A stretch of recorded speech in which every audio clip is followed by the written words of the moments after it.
안녕하세요.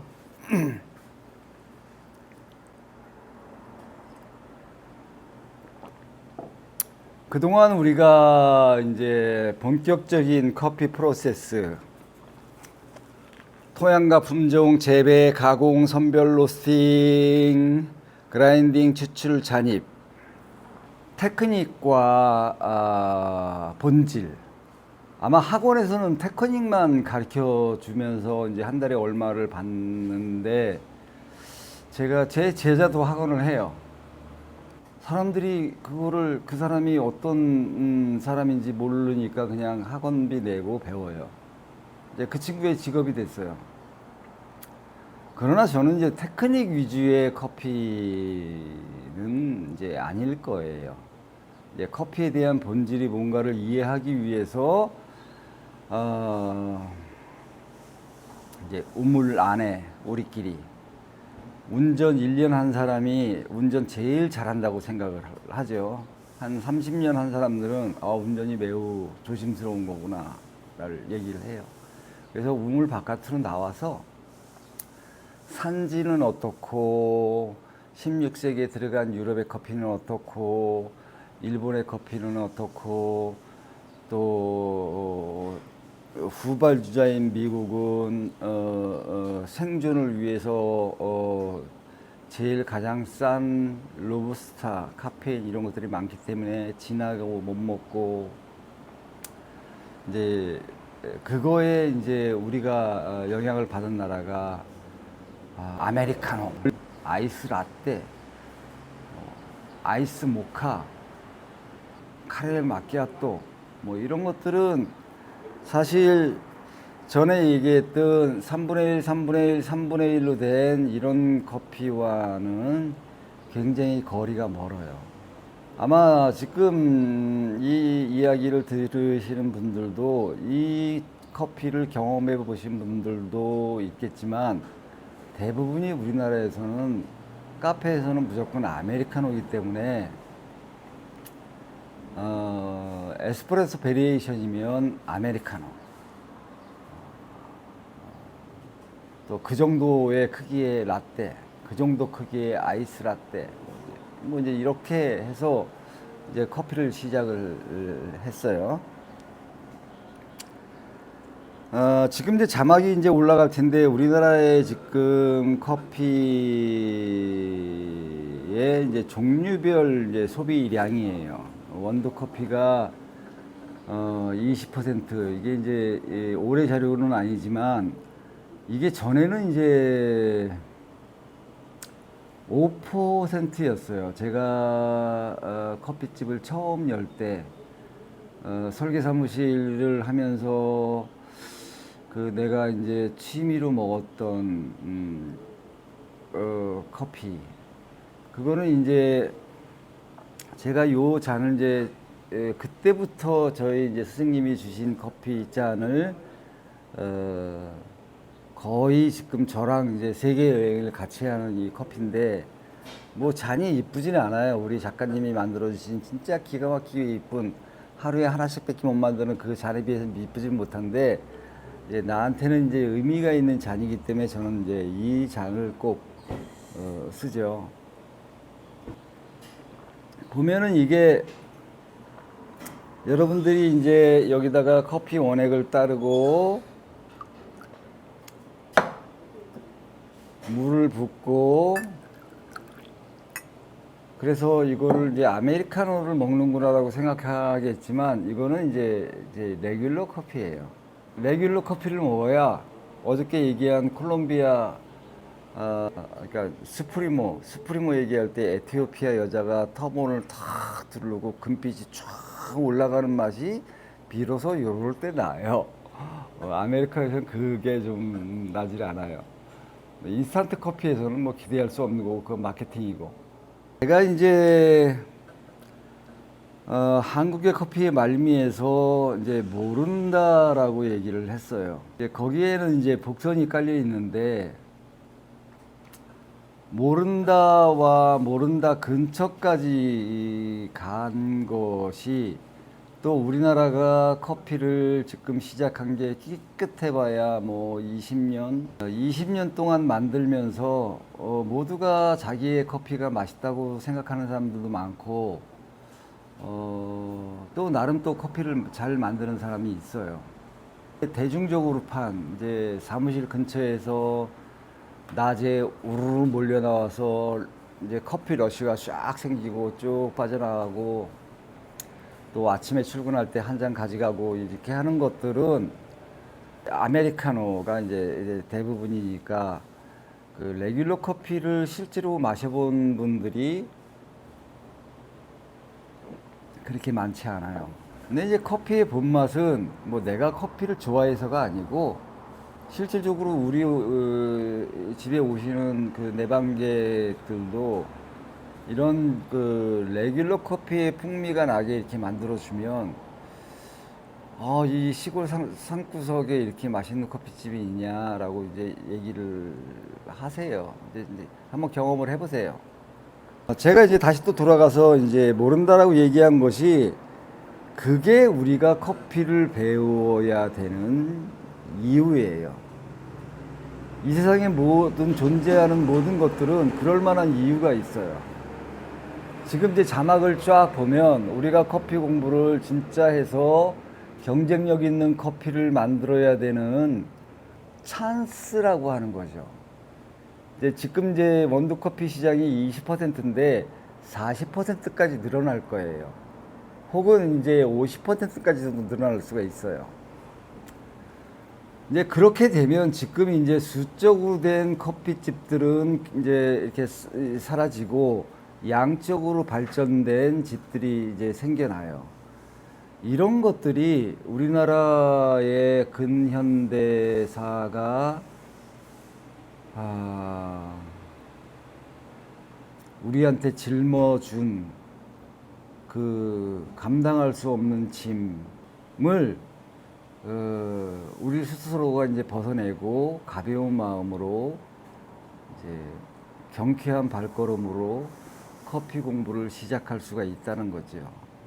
그래서 어저께 전 시간에 손에서 놔버리라고 하는 것들이 진짜 그거는 어쩔 수 없이 우리나라 근현대의 그 전쟁 끝나고 나서 급성장하면서 뭐 산에 가도 믹스커피 한 박스, 공사장에 가도 믹스커피 한 박스, 또 식당에 가도 먹고 나오면 커피 자판기가 있어서 그거 내려 먹고 뭐 이제 이러면서 이제 원두 커피 시장이 제대로 발전할 수 없는 그런 이제 환경이 조성이 됐지요.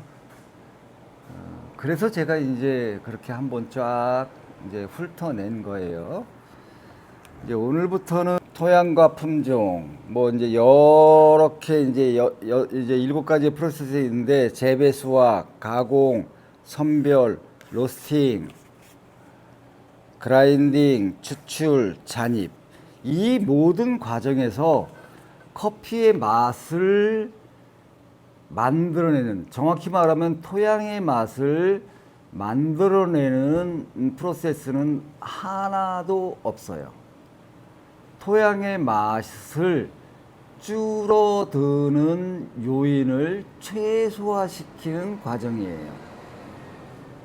이제 어떤 사람들은 로스팅부터를 커피로 했고, 어떤 사람은 그라인딩부터를 커피라고 시작을 했고, 이제 그렇죠.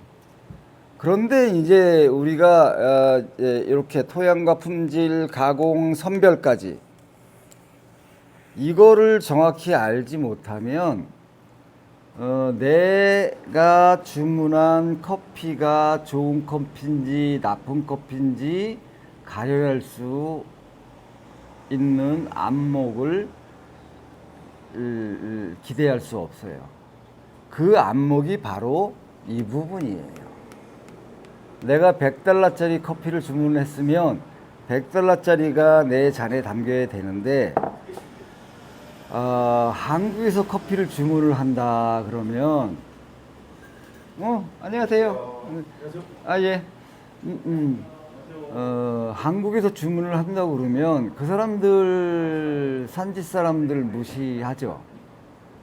왜냐면 다른 나라보다 많이 가져가는 것도 아니고 또 주문해서 뭐 컴플레인 하는 것도 없어요. 그냥 뭐 커피가 그런가 보다 뭐 이렇게 쓰고 그래요. 그것도 가격 눈탱이도 좀 많이 좀 맞는 편이고.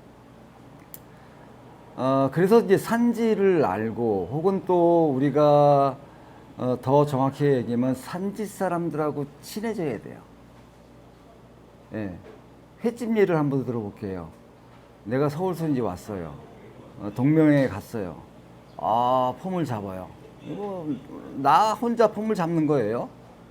횟집 사람들은 그 폼 뭐 멋있어 하지도 않아요.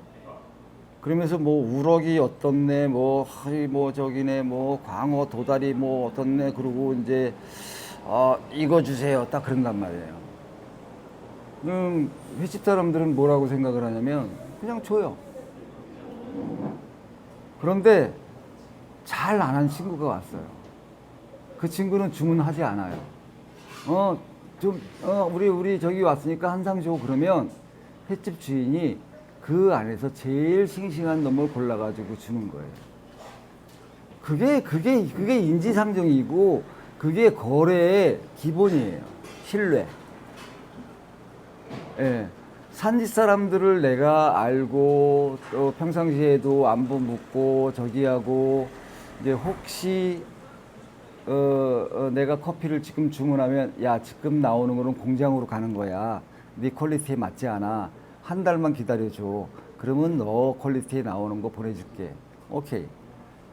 이제 이렇게 되는 것들이 이제 이거를 이해하는 거예요. 혹시 또 몰라요. 이거를 배워가지고 또 이분들 중에 어느 산지에 가서 커피 농장을 해서 재배와 가공을 할지.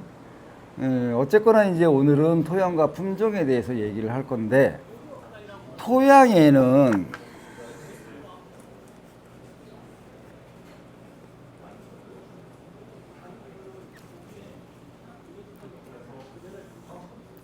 화산재,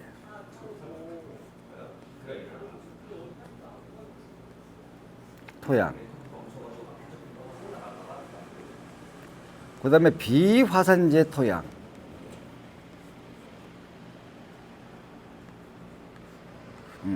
이렇게가 있어요. 이제 볼케닉이라고 하죠. 왜 우리가 이제 화산재 이렇게 하는 건데, 이제 커피라고 하는 게 어디서 자생이 됐나요? 화산재 토양 2,500만 년을 숙성된 곳에서 커피가 스스로 자랐어요. 그래서 커피라고 하는 놈은 화산재에 굉장히 친숙한 놈이에요.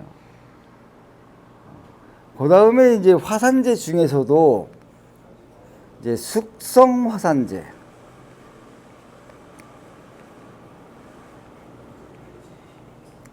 그 다음에 아직 숙성이 다 안 된 미숙성 화산. 제가 얘기했죠. 과테말라는 아직도 화산이 뻥뻥 터지고 있다고. 이제 요거의 맛들이 달라요. 한국에서 나오는 쌀, 뭐 정부미도 있고, 또 일반미도 있고, 그 다음에 경기미도 있고, 임금님표 과천쌀도 있고, 다 다르잖아요, 맛이. 값도 다르고. 그래서 이제 여기서 나오는 것들이 이제 여러 가지의 토양별로 나오는 품종들이 있고, 토양별로 나오는 품종들이 있지만, 대체적으로 화산재 토양과 숙성화산, 미숙성화산이 있어요. 비화산, 첫 번째로는 대륙이 이렇게 융기돼 가지고 올라간 산이에요. 토양도 중요하지만 이제 고도도 중요해요. 대표적인 게 네팔 히말라야예요. 히말라야. 고도는 에티오피아 그것과 다르지 않지만 토양이 볼케닉 토양이 아니에요. 그냥 일반 토양이에요. 그런데 커피 벨트 내에 들어있고 재배를 하기 때문에 커피가 자라요. 그런데 네팔 커피를 먹어보면 맛이 많이 떨어져요. 그래서 이제 이 네팔 커피를 이제 전에 그 감성팔이를 한번 한 적이 있어요. 공정무역. 야, 우리가 커피를 한 잔 사 먹을 때 그 네팔 사람들한테 기부한다고 생각을 하고 네팔 커피를 사 먹어 주면 얼마나 우리가 아주 인간적이겠느냐. 이제 공정무역이 이제 한참 막 이렇게 된 거가 있었어요. 그래서 이제 공정무역 커피 뭐 그래서 만드는 이제 커피집들이 있는데 지금은 다 사라졌죠. 왜 사라졌냐면 에티오피아 커피 뭐 이제 제가 이제 통틀어서 에티오피아 커피지만 에티오피아도 뭐 이제 여러 이제 굉장히 많은 진마 뭐 코체레 뭐 여러 가지가 있고 등급이 있고 뭐 우리나라보다 몇십 배 넓은 나라에 얼마나 그 다양한 토양이 있고 킬레만자로 화산이 터지면서 순서별로 떨어진 화산재의 그 밀도에 따라서 급배수가 잘 되냐에 따라서 콩의 알의 크기가 틀리고 뭐 다 틀리지만 그냥 통틀어서 지금은 이제 에티오피아 커피라고 하죠. 에티오피아 커피와 네팔 커피가 매대에 딱 진열이 돼 있는데 똑같이 10,000원이라고 치면 처음에는 1, 2년은 공정무역 하니까 이거를 네팔 커피를 사줘야지 먹었는데 맛이 없는 거예요. 그럼 맛이 없는 커피를 맛이 있는 에티오피아 커피와 똑같이 10,000원에 주고 사는 게 이게 공정한가를 생각을 하는 거죠. 1, 2년은 이제 감성팔이로다가 이렇게 탁 이제 저기 하면 그거가 통하는데 이제 지속 가능성, 늘 제가 얘기하는 지속 가능성은 오래 가지 않아요. 5년 내에 공정무역은 없어졌어요. 그렇지만 아직도 커피는 나와요. 왜냐면 이게 싸기 때문에 또 아라비카이기 때문에 또 이거를 사용하는 곳은 이제 있죠. 원두 커피 20% 내에서 그 20%가 우리나라 사람들이 제일 착각하는 거. 커피, 노 커피. 커피 나무도 커피, 스타다 커피, 아메리카노도 커피, 레귤러 커피도 커피, 전부 커피라고 얘기를 해요. 그럼 네가 말하는 커피는 뭐야? 그 다음에 그렇게 얘기를 하다 보니까 이렇게 공장에서 나온 삼다수, 바카스, 활명수, 아메리카노가 똑같은 건 줄 아는 그런 이제 아까 얘기했던 이게 우리나라의 그 근현대사 역사에서 어쩔 수 없이 짊어진 짐이 바로 이제 이런 생각을 올바르게 뭐 할 수 없는 그런 상황이 된 게 그게 사실 짐이에요. 그 다음에 두 번째가 브라질 커피예요.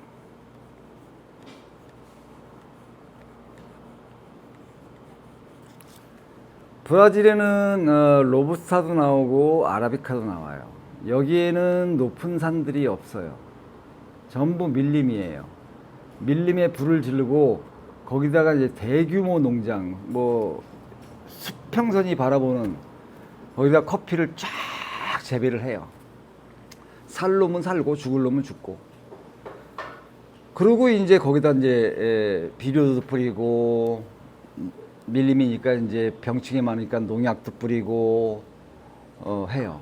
그 많은 거를 전부 에티오피아 고산에 있는 사람들처럼 손으로 수확 때 배울 거지만 핸드피킹을 해서 따질 않아요.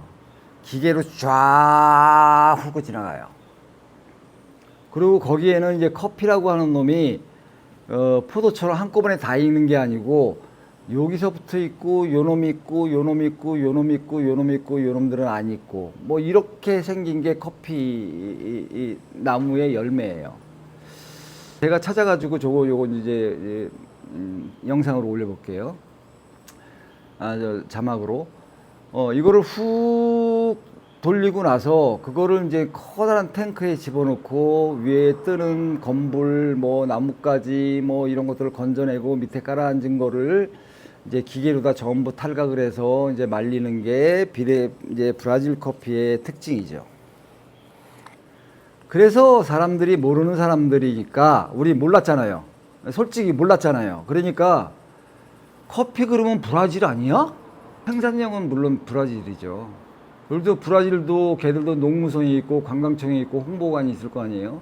브라질 커피 홍보하죠. 또 일부 지역에서는 스페셜티 커피가 나온다라고 얘기를 하지만 그거는 이제 교잡종. 이제 조금 이따 이제 품종에서 얘기할 건데 이제 교잡종이에요. 그래서 지금은 토양에서 이제 뭐 여러 가지가 있지만 화산재 토양과 비화산재 토양. 화산재 토양에서 숙성 화산된 거와 미숙성 화산. 그 다음에 이제 비화산에서도 지각 변동으로 산이 융기돼 가지고 올라가는 히말라야에서 키우는 화산재가 아닌 토양에서 자라는 거. 브라질 밀림을 깎아 가지고 여기서 재배하는 거. 이제 요렇게 이제 커피가 구성이 되죠. 품종으로 한번 가봅시다. 품종에는 아라비카가 있고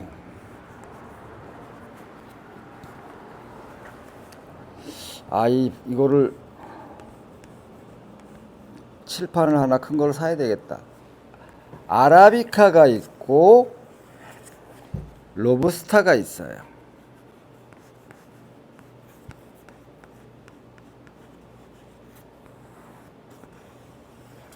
제가 전 시간 강의할 때 뭐 아라비카 로부스타를 이렇게 바꿔서 얘기한 게 몇 번 있어요. 여기서도 제가 바로 잡아 드릴게요. 아라비카는 종류가 굉장히 많아요. 왜 종류가 많냐면 그 토양이 각각 다르기 때문이에요. 고도도 각각 다르기 때문이에요. 그래서 그 토양과 품종에 따라서 굉장히 많은 아라비카가 이제 나와요. 여기에 중요한 게 토양과 고도예요. 그 대표적으로 이제 여러 가지가 있지만 티피카, 네, 버번, 나머지 이제 교잡종. 다른 데로 옮겨서 자연 수분되고 이것저것 합치고 아니면 인공적으로 이렇게 접붙이기를 해가지고 교잡종 하는 건데 요거는 지금 단계에서는 설명하기가 이제 어려우니까 여러분들이 이제 그 커피 종류 지도를 보면 나무 줄기에서 이렇게 나와가지고 각각 퍼지는 그런 것들이 있으니까 더 공부하고 싶으면 요 지도 그 지도를 살펴보시면 되는데 지금 이제 우리가 알아야 될 거는 이제 티피카와 버번이에요. 이제 요 놈은 토양과 고도에서 자라고 병충해도 굉장히 약해요.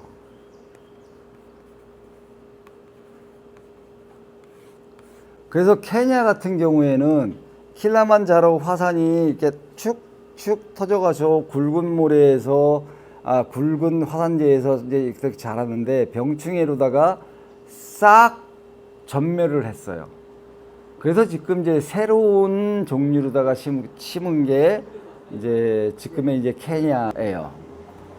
이제 커피에 이제 이렇게 그레이드를 보면 이렇게 밑에 깔리고 이렇게 올라가는 거예요. 밑에 이제 로우 그라이드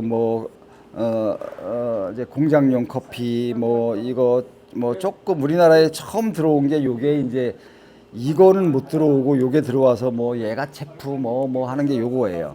그다음에 이런 것들은 그 얘가 체프나 이런 것들에서도 자기의 농장의 이름을 걸고 나오는 것들. 그다음에 이것들은 뭐 예를 들어서 뭐 이제 티피카 종으로 더 이상 고도. 그다음에 이래서 개 꼭대기가 이제 COE 커피예요.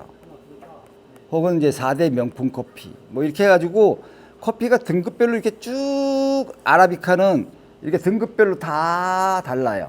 로부스타는 그게 없어요. 로부스타 끝이에요.